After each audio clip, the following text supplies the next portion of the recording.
بسم الله الرحمن الرحیم. نن موږ تاسې په دې موضوع خبرې کوو چې د هکر جوړېدو دپاره کم سکلز یا مهارتونه ضرورت دي یا څنګه کولی شي یو سړی څه وشي هکر جوړ شي. نو په تېرو ویډیوګانو موضوعګانو کې موږ تاسې د شبکې د امنیت په اړه، د هکرانو د ډولونو په اړه، د وایرسونو ډېرو موضوعګانو موږ خبرې وکړې. نن موږ تاسې دا وایو چې هغه کوم ضروریات یا مهارتونه دي چې باید مخکې له دې چې موږ هکر جوړ شو هغه زده کړو. نو البته دلته زموږ هدف د هکر څخه ایتیکل هکر یا قانوني هکر جوړېدل دي. نو که چیرې څوک غواړي ایتیکل هیکینګ زده کړي یا یو قانوني هکر جوړ شي، د دې دپاره اولینه موضوع چې ده هغه ability to learn. دا کس باید د زده کړې وړتیا ولري. ټول افراد یا خلک چې دي هغه یو شانته نه دي.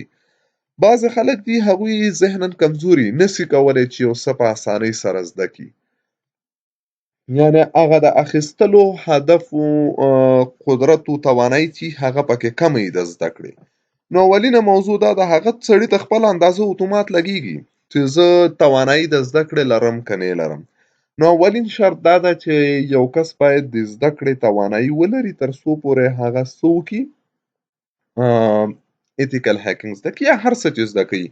نو دلته ability to learning ډېر زیات ضروري ده. بعضې خلک وینئ تاسې وایئ چې زه هر څه خواري کوم او استادانو سره کښېنم یا کورسونه وایم بیا مې هم یو څه نه زده کېږي. نو داسې کس چې وي هغه باید نور خپل وخت ورباندې ضایع نه کړي، ځکه چې هغه هم خپل وخت تلف کوي بې ځایه او څه لاسته نه راوړي، بې ځایه ستړی وي. نو ability to learn، د زده کړې وړتیا باید ولري دا کس.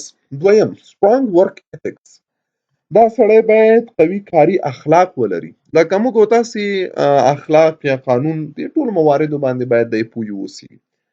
دغه موضوع چې موږ او تاسې وایو ایتیکل هیکرز. اولینه موضوع ethics یا اخلاق.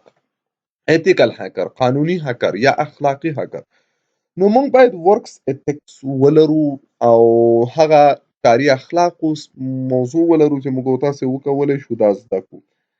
او اوس راځو هغه تخنیکي برخې ته چې کوم مهارتونه باید موږ زده وي. knowledge of computer networking. مخکې له دې چې تاسې ایتیکل هیکینګ ته ځئ یا د هیکینګ برخې ته تاسې داخلېږئ، اول باید ستاسو د کمپیوټر نیټورکینګ په اړه معلومات زده وي.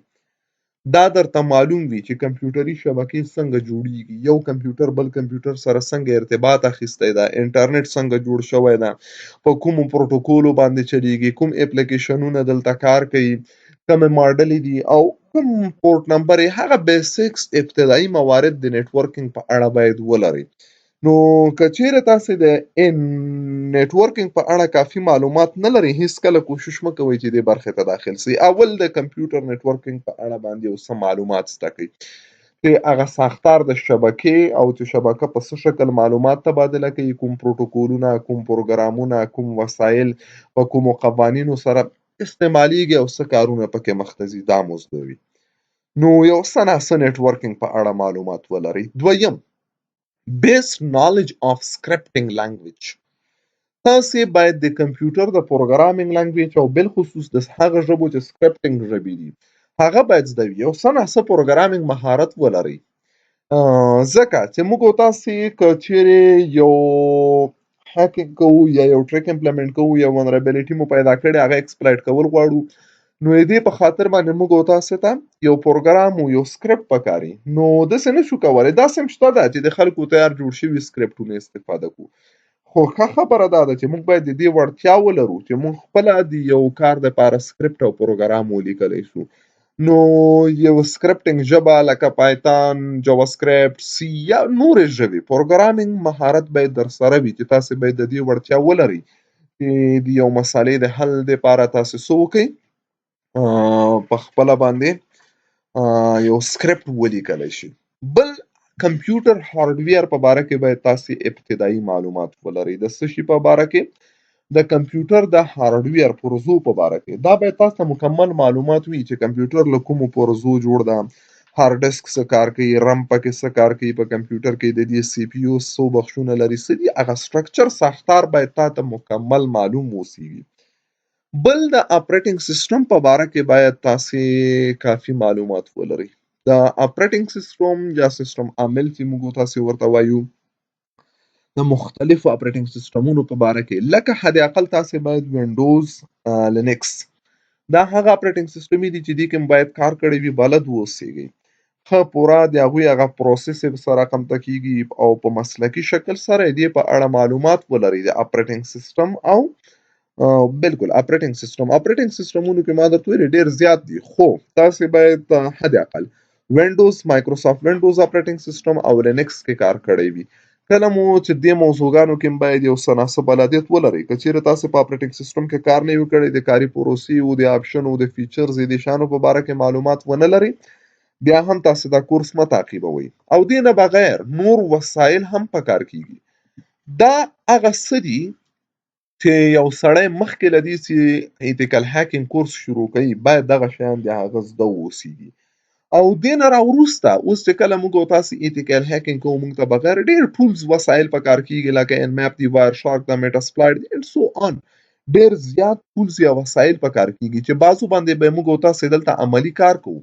عملاً به ګورو چې دا وسایل یا ټولز چې دي دا څنګه استعمالیږي، دې په واسطه باندې کوم کوم کارونه کیږي، په ټولو موضوعګانو به سره غږیږو. نو موږ ته بعضې ټولز یا وسایل پکار کیږي. ټولو نه مهمه خبره چې دا لینکس اپریټنګ سیسټم پکار کیږي چې لینکس کې به موږ او تاسې دلته کار کوو. نو مختلفې فلیورې لري لینکس، خو موږ او تاسې کالي لینکس کې به انشاءالله کار کوو، مخته ځو. او باید یو کس د سکیورټي برخو په باره کې معلومات ولري.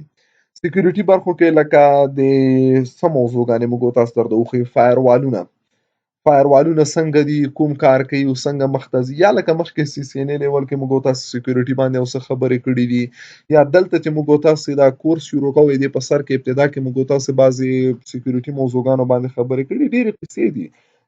لکه موږ درته ویلي فایروال دی، IPS دی، IDS دی، انټي وایروس دي، دې ټولو په باره کې باید معلومات ولرئ.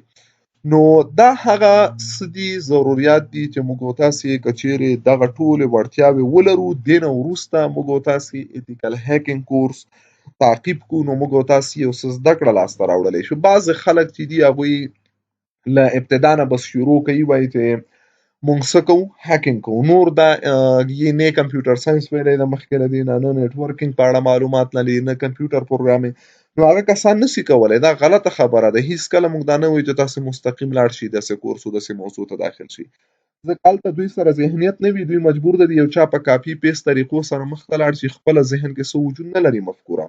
نو دی هغه خلک دي چې خپله د ښکار کېدلو سبب کېږي. دا خلک خپله ډیټا خپله له لاسه ورکوي او یا حتی په دې نه پوهېږي چې موږ څه وکړل، فقط د یو چا په څه ورته ویلي په هغه باندې مخته روان یو. نو دا مه کوئ.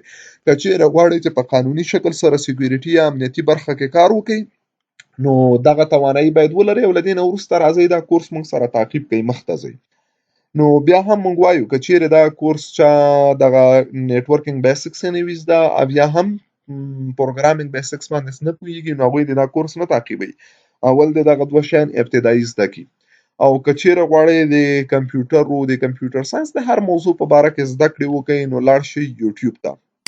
دې په باره کې موږ کورسونه آماده کړي دي ابتدایي. یوټیوب ته لاړ شئ، په سرچ کې ولیکئ عبدالله سروش.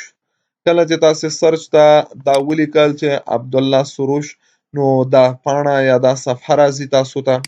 کله چې دا راغله په دې ځای کې تاسې کولی شئ پلیلیسټ بخش باندې کلیک وکړئ.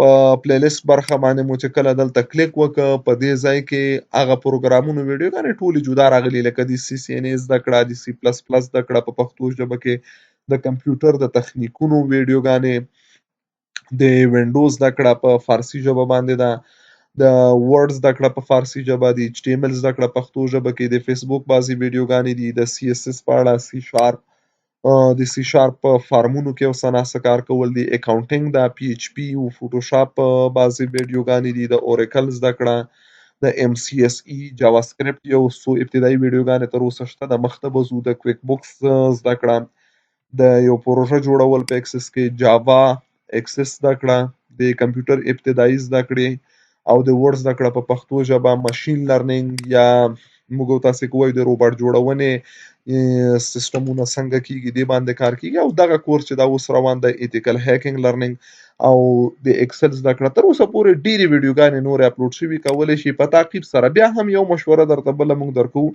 چې کله ویډیو ګورئ غواړئ یو پروګرام زده کړئ نو د ابتدا سره یو مخ ته ځئ او کار پکې کوئ نو روزانه به ویډیوګانې انشاءالله اپلوډ کیږي که روزانه هم نه وي یو څو ورځې وروسته او چې هر وخت مې وخت پیدا کوي انشاءالله یو ویډیو به جوړوو او مخ ته به سره ځو نو تر راتلونکي پورې ښه وخت راتلونکي کې به انشاءالله په یو بلې موضوع سره غږیږو نو نن موږ او تاسې دا زده کړل چې د ایتیکل هیکینګ دپاره کوم شیان ضروري دي چې باید موږ یې زده کړو الله مو مل شه